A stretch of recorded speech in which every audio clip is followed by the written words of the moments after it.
Okay guys, I gotta tell you this story about a trial that came in yesterday.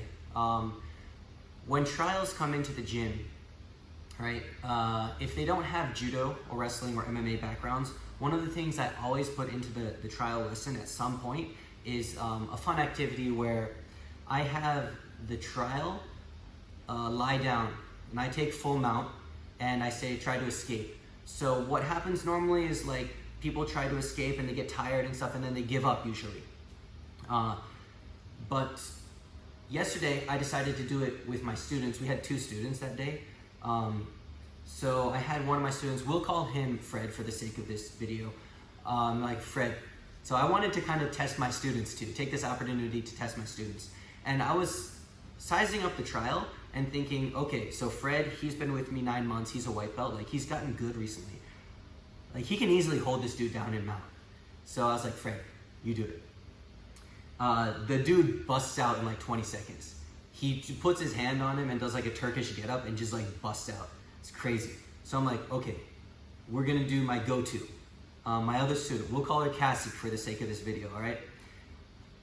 She's small, but she's a blue belt, and she's like my #1 student for going with new people, because she can like really use jiu-jitsu to control the sparring and show like the essence of jiu-jitsu. Like as a woman, as a small woman, she can, you know, play with most male white belts who come in on the trials, right? So I'm like, okay, Fred, good job.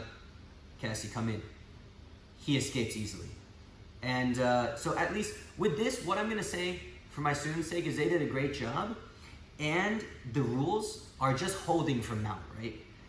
And the mount position, if you have strength and power, it's kind of easy to just muscle your way out, and also no submissions were allowed for safety, because he was new, he doesn't know submissions, right? So my students could not submit him, which they could have easily had that been allowed.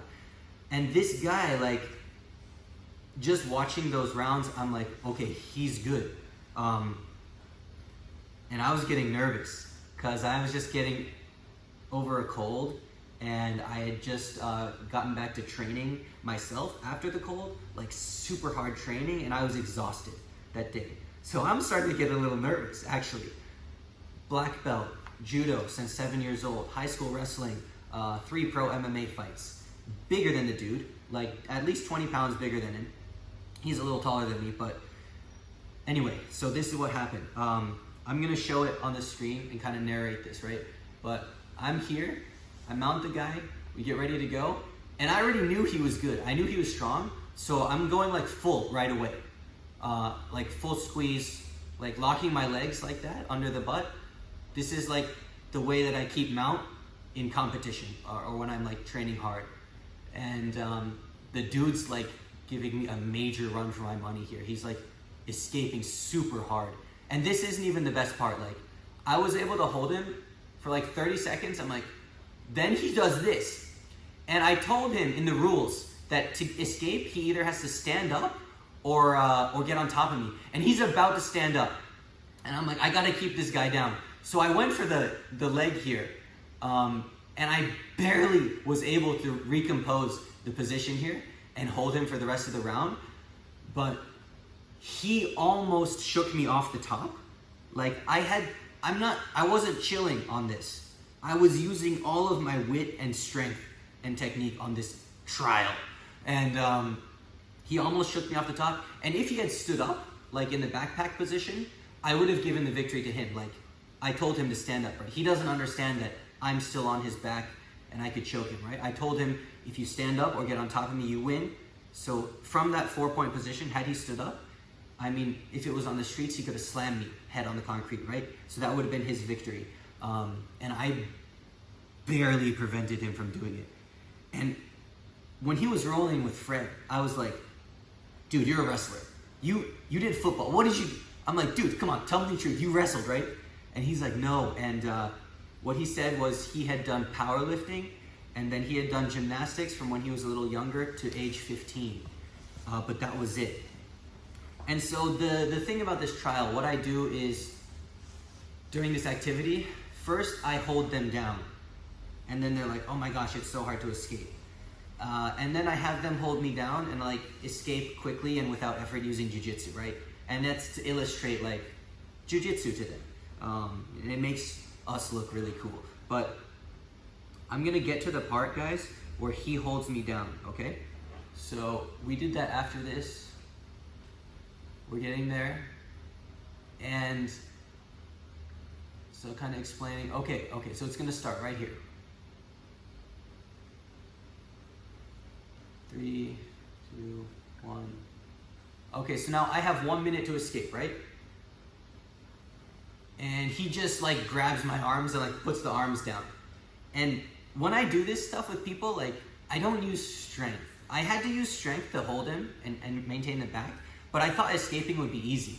But the dude was like super strong, and I realized that I had to use like strength and like kind of shrimp and bridge a little bit. And then what I did was like out of instinct, I got to closed guard, right? Which to us, that's considered an escape from mount. But to him, like to someone who doesn't know jiu-jitsu, he's still on top, right? Closed guard, mount, what's the difference?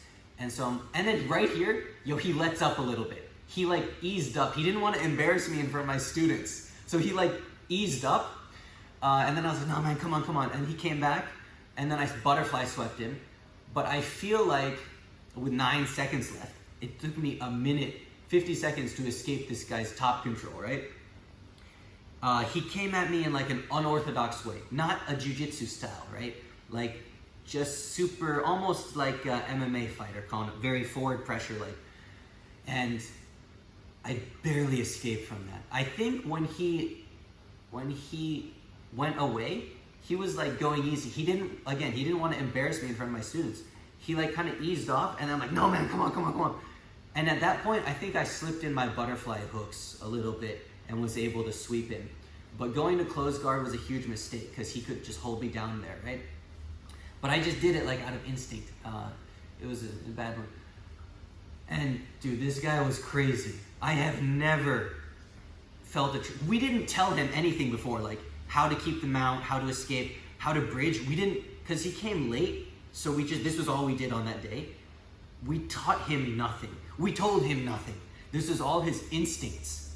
And this was the strongest, like toughest trial I have ever done this activity with. And it made me learn that I got to be ready for these guys if they come. And it was an awesome experience for me. Very humbling, very fun. We had good vibes. Hope he joins the gym. But I wanted to share this story with the world. It was too good. I had to put this on YouTube. I'm here in Japan. I do most of my content and stuff in Japanese. But this is good for the American Jiu-Jitsu scene online, I think. So we're gonna put this online. All right.